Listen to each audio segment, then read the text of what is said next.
Good evening dear audience, সকলোলৈ নৱবৰ্ষৰ শুভেচ্ছা জ্ঞাপন কৰিলোঁ। ৰাইন লিনাক্স হবনবলৈ আপোনাক স্বাগতম, য'ত আমি জটিলতকৈ জটিল টেকন'লজি আপোনাৰ বাবে সহজ কৰি দিওঁ। আপুনি কেতিয়াবা ভাবিছেনে যে আপুনি নিজেই কম্পিউটাৰ ছফ্টৱেৰ ৰিলেটেড সৰু সুৰা কামবোৰ মেকানিকক টকা দিয়াতকৈ নিজেই কৰিব পাৰে বা আনকো সহায় কৰিব পাৰে? মাত্ৰ মোৰ এই সৰু ভিডিঅ'টো এবাৰ চাওক। আজিৰ পৰা কমচে কম আপোনাৰ 1000 টকা খৰচ কমাই দিব। তাতোকৈ ডাঙৰ কথা, আপোনাৰ বহুত সময় ৰাহি হ'ব। আনকি আপুনি নিজেও টকা ইনকাম কৰিব পাৰিব মাত্ৰ এখন পেন ড্ৰাইভেৰে। আজি মই আপোনালোকক দেখুৱাম যে কেনেকৈ ৰুফুজ ব্যৱহাৰ কৰি নিজে এটা বুট কৰিব পৰা পেন ড্ৰাইভ সৃষ্টি কৰিব পাৰি। একেবাৰে সহজ আৰু হেছল ফ্ৰী। এতিয়াৰ পৰা কাকো এটকাও দিব নালাগে, সম্পূৰ্ণ ফ্ৰী, নিজেই বনাব পাৰে। এটা বুট কৰিব পৰা পেন ড্ৰাইভ বা USB ড্ৰাইভ, যি এটা অপাৰেটিং চিষ্টেম ইনষ্টলেশ্যন বা ফাইলছ ৰিকভাৰীৰ কাৰণে ব্যৱহাৰ কৰা হয়। কম্পিউটাৰ এখনত উইণ্ডোজ বা লিনাক্স ইনষ্টল কৰিবলৈ এটা OS পোৰ্টেবল পেন ড্ৰাইভেৰেহে ইনষ্টলেশ্যন বা ৰিকভাৰী কৰিব পৰা যায়। আজিকালি মেক্সিমাম কম্পিউটাৰত CD বা DVD সমূহ ব্যৱহাৰ কৰাৰ পৰিৱৰ্তে পেন ড্ৰাইভহে ব্যৱহাৰ কৰা হয়, কিয়নো CD বা DVD বহুত শ্ল' হয় আৰু বহুত জটিল হয়। কিন্তু এটা বুট কৰিব পৰা পেন ড্ৰাইভে অপাৰেটিং চিষ্টেমসমূহ এটা পৰ্টেবল, দ্ৰুত আৰু অধিক নিৰ্ভৰযোগ্য হয়। গতিকে ই ইমানেই সহজ যে আপুনি নিজে ঘৰতে বুট কৰি ল'ব পাৰে, সম্পূৰ্ণ হেছল ফ্ৰী। বলক তেতিয়াহ'লে ভিডিঅ'টো ষ্টাৰ্ট কৰোঁ। বুট কৰাৰ আগতে কেইটামান ৰুল মনত ৰাখিব। এটা USB pen drive minimum 8GB ৰেমৰ ল'ব যদি উইণ্ডোজ 10 ছিংগল ভাৰ্জন ইনষ্টলেশ্যন কৰে, আৰু যদি উইণ্ডোজ 10 মাল্টিপল ভাৰ্জন ইনষ্টলেশ্যন কৰে তেতিয়াহ'লে 32GB ৰেমৰ ল'ব। আৰু যদি উইণ্ডোজ 11 ছিংগল ভাৰ্জন ইনষ্টলেশ্যন কৰিব বিচাৰে তেতিয়াহ'লে মিনিমাম 16GB ৰেমৰ পেন ড্ৰাইভ ল'ব। আৰু যদি উইণ্ডোজ 11ৰ মাল্টিপল ভাৰ্জন ইনষ্টলেশ্যন কৰিব বিচাৰে তেতিয়াহ'লে 32GBৰ পৰা 64GBৰ ভিতৰত ল'ব। আৰু যদি লিনাক্সৰ কাৰণে ইনষ্টলেশ্যন কৰে তেতিয়াহ'লে 8GB ৰেমৰ পৰা 16GB ৰেমৰ ভিতৰতে লৈ ল'ব, যিকোনো এটা হৈ যাব। তাৰপিছত আপোনাৰ লেপটপত উইনৰাৰ নামৰ এটা ছফ্টৱেৰ ইনষ্টল কৰি ল'ব। যদি কৰা থাকে তো ভাল কথা, নহ'লে ইনষ্টলেশ্যন কৰি ল'ব। আৰু ফাইল ছিষ্টেমটো আগতে চেক কৰি ল'ব। যিটো লেপটপত বা কম্পিউটাৰত আপুনি ছফ্টৱেৰ ইনষ্টলেশ্যন কৰিব বা অপাৰেটিং চিষ্টেম ইনষ্টলেশ্যন কৰিব, ইনষ্টলেশ্যন কৰাৰ আগতে ফাইল ছিষ্টেমটো চেক কৰি ল'ব।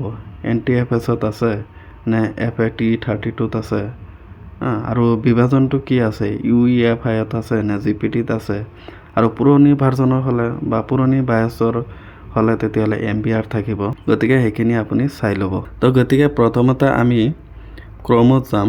ক্ৰমত গৈ চাৰ্চ কৰিম। ধৰি লওক মই উইণ্ডোজ 11 ইনষ্টলেশ্যন কৰিম, তেতিয়াহ'লে মই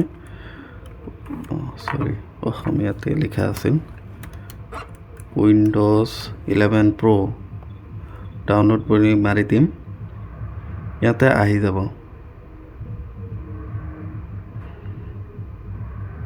আৰু ডাউনলোড কৰাৰ আগতে এইখিনি চাই ল'ব, ডিস্ক ইমেজ ISO ফাইলত আছেনে নাই, এইটো চেক কৰা বহুত ইম্পৰ্টেণ্ট। কাৰণ ISO ফাইলেৰেহে আমি বুটেবল পেন ড্ৰাইভ বনাব পাৰিম। ISO ফাইল যদি নহয় তেতিয়াহ'লে আমি বুট কৰিব নোৱাৰিম। ইয়াতে যি ৰিকুৱাৰমেণ্ট আছে, কিছুমান ফৰ্ম ফিল আপ কৰিব দিয়ে, সেইখিনি ফিল আপ কৰি আপুনি ইয়াৰ পৰা ডাউনলোড কৰি ল'ব। মোৰ তাত ডাউনলোড কৰা আছে, গতিকে আৰু বাকী প্ৰচেছ নেদেখাওঁ। তাৰপিছত যদি উইনৰাৰ নামৰ ছফ্টৱেৰ আপোনাৰ লেপটপত বা কম্পিউটাৰ ইনষ্টলেশ্যন নাথাকে তেতিয়াহ'লে ইনষ্টল কৰি ল'ব উইনৰাৰ বুলি ক্লিক কৰি দিব। এইখন ছফ্টৱেৰ ইনষ্টলেশ্যন কৰি ল'ব। মোৰ লেপটপত অলৰেডি ইনষ্টল কৰা আছে, একেবাৰে ইজি, জাষ্ট ডাউনলোড কৰিব আৰু ইনষ্টল কৰি দিব। তাৰপিছত বায়ছৰ কাৰণে ছফ্টৱেৰ এটা ইনষ্টল কৰি ল'ব, তাৰ নাম হ'ল ৰুফুজ। এই ছফ্টৱেৰটো প্ৰথমত যিটো আহিব, আৰু ইয়াতে লগোটো চাব, এই লগো ৰুফুজো বেছি ডাঙৰ নহয়, 1 MB নে 2 MB আছে।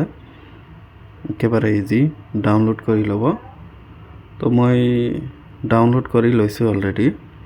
মোৰ তাত উইনৰাৰটো ইনষ্টলেশ্যন কৰাই আছে আৰু এই ডিস্ক ইমেজ যিটো আছে, ডিস্ক ইমেজ আৰু ৰুফোছ একেটা ফল্ডাৰত ৰাখিব। ৰাখি পেন ড্ৰাইভ এটা ইনপুট কৰি দিব। ইনপুট কৰাৰ পিছত এই ৰুফোছত যাব। ৰুফোছত গৈ ইয়েছ কৰি ল'ব।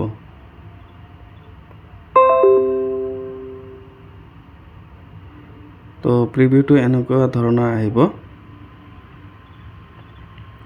তো ইয়াতে চাওক, মই আগতে এইটো দেখাই লৈছোঁ।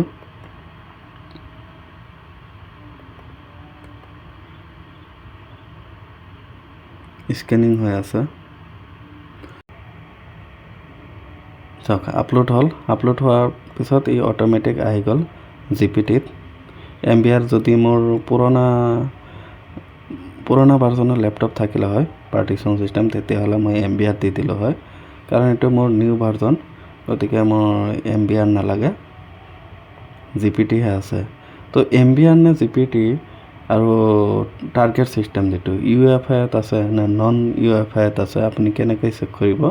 আপুনি প্ৰথমতে ইয়াতে যাব, দিছ পিচি বুলি লিখা আছে যে, ইয়াতে ৰাইট ক্লিক কৰিব। ৰাইট ক্লিক কৰাৰ পিছত মেনেজত যাব। মেনেজত গৈ ডিস্ক মেনেজমেণ্টত যাব। ডিস্ক মেনেজমেণ্টত যাব, গৈ ইয়াতে চাব, ফাইল ছিষ্টেমটো চাব, NTFSত আছে আৰু ষ্টেটাছটো চাব EFIত আছে। ইয়াতো লিখা আছে EFI system partition, NTFS EFI। তো এইটো চাব। আপোনাৰ হয়তো এমবিআৰ বা FAT তেনে কিবা কিবি থাকিব পাৰে, সেইখিনি আপুনি চাই ল'ব, সেইমতে পাৰ্টিশ্যন কৰিব, নহ'লে কিন্তু অপাৰেটিং ছিষ্টেম ইনষ্টলেশ্যন নহ'ব। তো মই ডিস্কটো ছিলেক্ট কৰি ল'লোঁ, জিপিটিত আছে যেনেকৈ আছে তেনেকৈ থাকিব দিম। ই জিপিটি ছিলেক্ট হ'লে অট'মেটিক এইটো আহি যাব। ইয়াতে আপুনি ফাইলৰ নাম লিখি দিব পাৰে। তাৰপিছত এইটো NTFSত আছে আৰু ক্লাষ্টাৰ চাইজ যিটো আছে, ডিফল্ট যিটো থাকিব সেইটোতে থাকিব দিব। তাৰপিছত ষ্টাৰ্ট মাৰি দিব। তো এইখিনি remove requirement 4GB RAM secure boot, এইটো যেনেকৈ অপশ্যন আছে তেনেকৈ থাকিব দিব। ৰিকুৱাৰমেণ্ট মাইক্ৰ'ছফ্ট একাউণ্ট যদি লাগে, এইটো ৰিমুভ কৰি দিব, নহ'লে পুৰণা যদি লগ ইন কৰা থাকে সেইটোৱে আহি যাব, তেতিয়া আপোনাৰ প্ৰব্লেম হৈ যাব অলপ। তো অ'কে মাৰি দিব। এতিয়া ৱাৰ্ণিং আহিব, অল ডাটা অন ডিভাইচ, মোৰ পেন ড্ৰাইভৰ নাম will be destroyed. To continue with this operating click okay, to quit click cancel.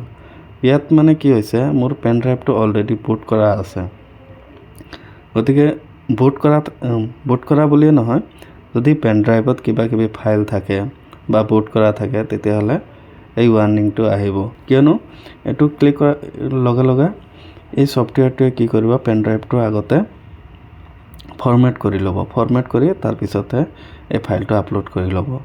গতিকে আপুনি যেতিয়া কোনো এটা পেন ড্ৰাইভত ইনষ্টলেশ্যন কৰিব, তেতিয়া আগতে আপুনি ফৰ্মেট কৰি ল'ব।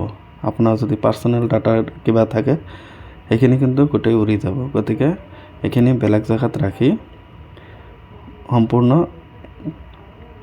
ফৰ্মেট কৰি তাৰপিছত আপুনি পেন ড্ৰাইভটো ইউজ কৰিব।